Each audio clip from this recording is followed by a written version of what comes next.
What's up, y'all? It's your boy Broadway, and we back. And today, we taking it back to the good old days where I'm usually just up in the car, bitch moaning and complaining about whatever it is I'm gonna be talking about.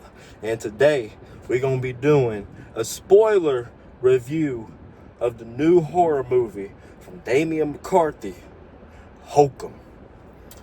Oh man, I have been hyped for this movie since the first teaser trailer dropped showing Jack the Jackass. And let's just get right into it, y'all. Like I said, it's gonna be spoilers, so I'm just going to give you my baseline feel of the movie, what I think of it first before we start diving in. And I'm gonna be honest, y'all, I left the theater pretty disappointed. Some people, I think the majority of people are gonna, disagree with me. Like, they won't agree with my take. I don't hate the movie at all, but it's just, I've after Hokum, I know the type of filmmaker that Damian McCarthy is, and I now know the mindset that I need to have going into his films from here on out. Essentially, that's what this movie taught me. Because, like I said, I think the acting is great from Adam Scott to the actress that did Fiona. Spoiler alert for the little bit of time that she is in the movie. And, the one who played the bellboy, the actor who played Jerry, the hotel boss, the keeper, everybody, the witch, everybody did a good job. Technically sound, the sound design, the music, the directing, certain shots and the lighting. The movie, technically, Damian McCarthy is doing his thing.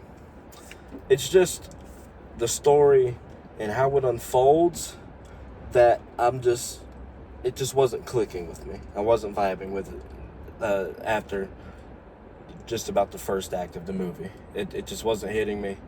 And I don't like doing grades and stuff, but if I were to do out of 5 stars, I guess 3 out of 5 stars. It's a decent watch. It's a weird movie. It's definitely not for everybody. And it's not even weird to a point where, you won't, it's not one of those movies where you're not going to understand or anything. It's just what I thought I was going to get, just absolutely not. It was a completely different movie from what I thought it was going to be. And I just left the theater disappointed because of that. I think maybe on second viewing, now that I know what the movie is, it'll be better.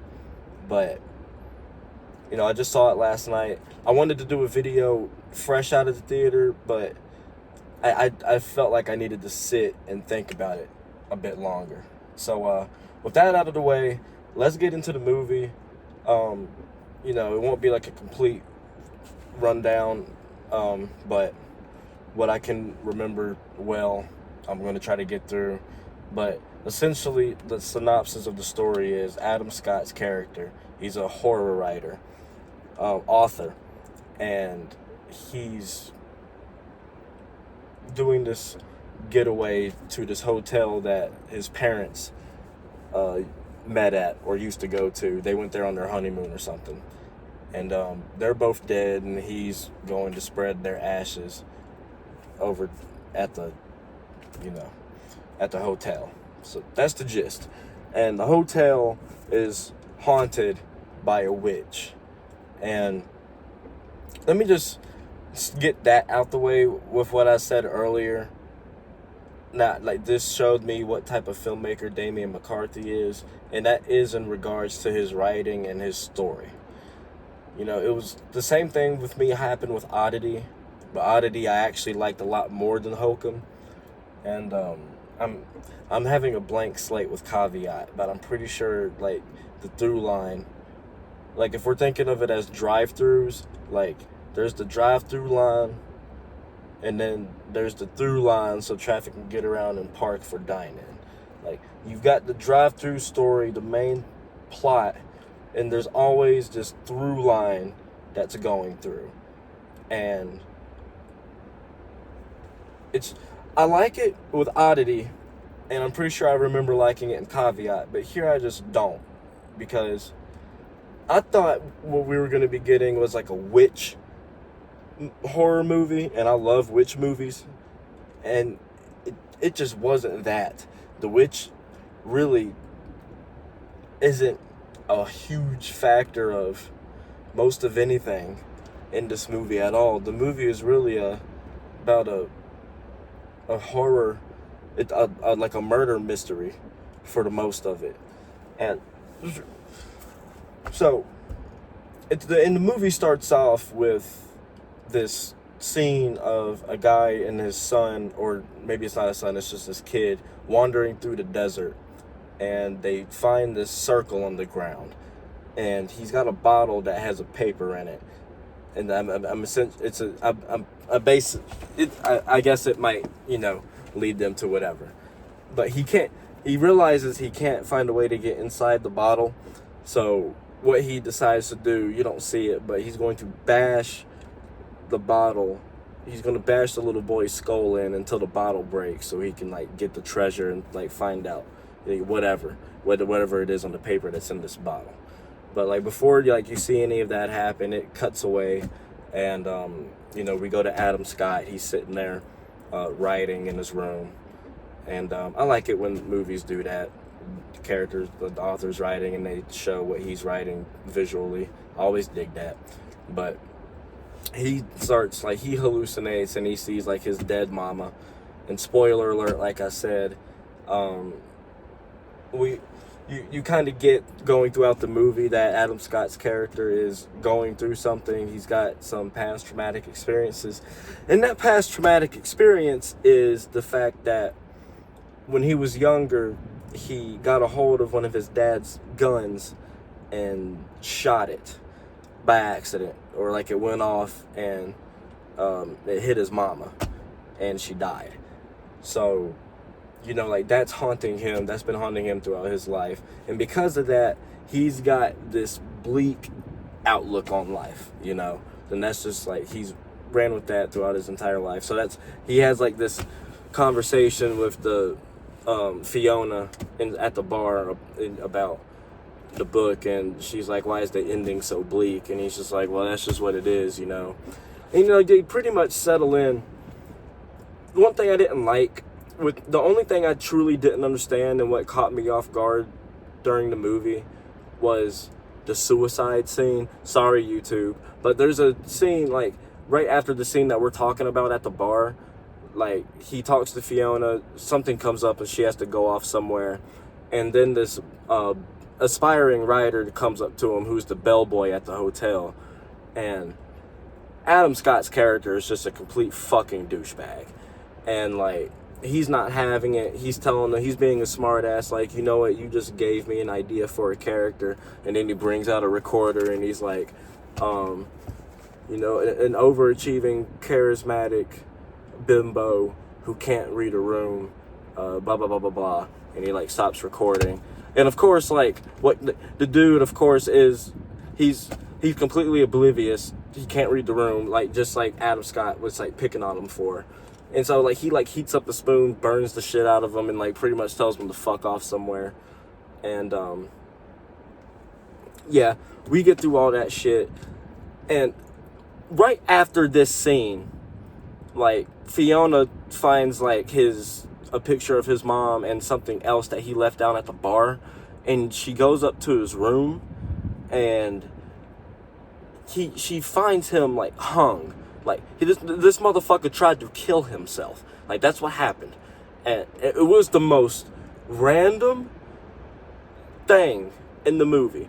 I get before that we were building up that this dude was an asshole, but at no point before him hanging himself that I feel in the movie that he was suicidal, that he was tired of being a writer, that he was towards that he was on the edge, that he was that he was just ready to be done with all this bullshit. I did not get that at all. I thought he was a pretty happy writer that was, you know, being haunted by some shit in his past. He was an asshole to people, and he was just going to the hotel to spread his ashes. And then all of a sudden, this motherfucker tries to kill himself, like at the end of like the first, like towards the end of the first act. It's like,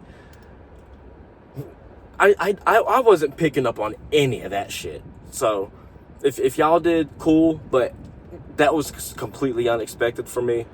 And I'm a dark dude, but it was like so random. It was there was no build up, nothing for that for me. And let's just try to.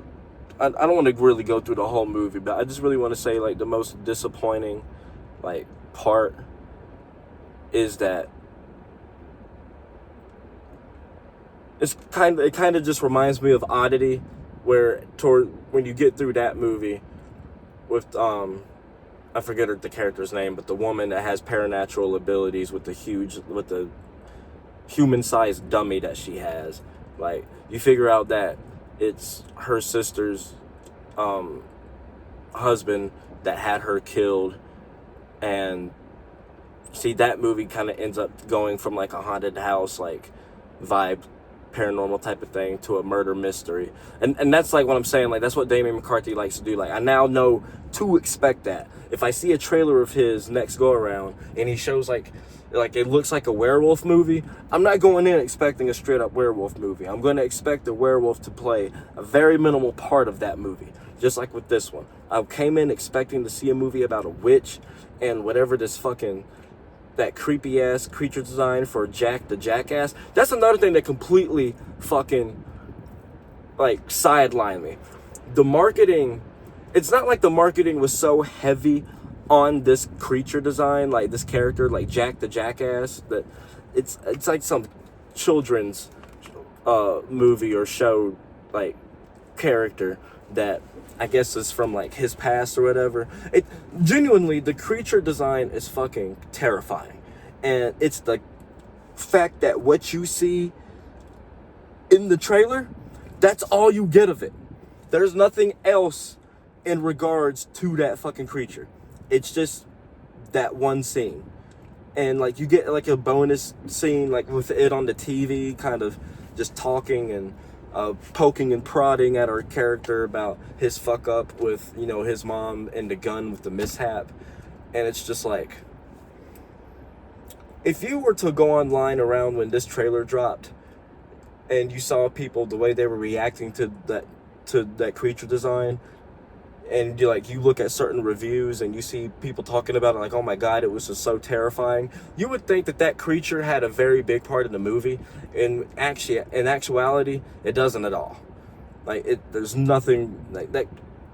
As cool and terrifying as that thing is, completely underutilized in my opinion. Same thing with the witch. Like, you got a witch in the movie and you drop some cool little folklore stuff about them, like that some people may or may not have heard. I didn't know about the chalk thing, but that I like how they utilized it, but it was just not enough. There wasn't enough witch. There wasn't enough Jack the Jackass, the donkey, which everybody thought was a fucking bunny when the trailer first dropped. But yeah, man, I just thought a lot of this stuff was underutilized. And it's like I said, I do really like the movie technically. Like, it's shot really well, and I love the music and the sound design and the acting and the directing. And even parts of it, like the character we're following, I like his character development. I like his arc. You know, at the end of the movie, you see that scene again that you saw at the beginning with the man and the kid that's out in the desert. And he changes the ending so it's not so bleak. Like, he doesn't, instead of him bashing it over the son's head, he's like, here, you actually take it and bash it over my head. But then instead of the kid doing that, the kid just throws it and he says, fuck it, this isn't even worth it. I just want us to have each other. And then it ends off right there. So I get the arc, and I like the arc. It's just the fact that I'm so disappointed that I didn't even really get a really cool and unique witch movie. It was just more like a really cool and unique murder mystery, just like Oddity was, that had sprinkles of paranormal stuff in it. And now that mentally I know that that is Damian McCarthy's like flavor, that's his style, that's what he likes to do, like do a murder mystery and sprinkle in some other like creature slash paranormal aspects in there. I can go into his future films knowing that, and I won't disappoint myself. But yeah, man, I was disappointed in Hokum. Personally, I think I just, like those things I said, I needed more witch, I needed more Jack the Jackass. I love the character development of Adam Scott, and I know it's terrible that I can't even remember his fucking character's name. I'm sorry for that, but yeah, man, it's not as was I as let down with Long Legs as I was with this movie? I don't think so. I think Long Legs kind of hit me more the first go around, but I'll have to watch this again. I still really am a fan of Damien. I like his filmmaking style, but now that I've settled into it, I think I'll be able to enjoy his works on first viewing a lot better now, because I'm not gonna go in expecting a creature feature specifically or something else. I know his flavor, I know his writing now, and I know what he likes to do personally with his stories. So yeah, man, 3 out of 5 stars, or I guess like if we're going letters, I'll give it a C. But I would still recommend, if you like weird, unique horror movies, I would still recommend going to see it. It's well made, and yeah, man, that's just God, I need some good witch movies. I need them. I love them.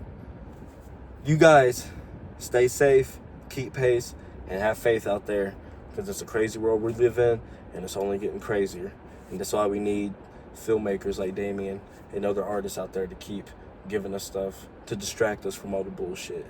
Be safe, keep pace, have faith. I love y'all. Peace!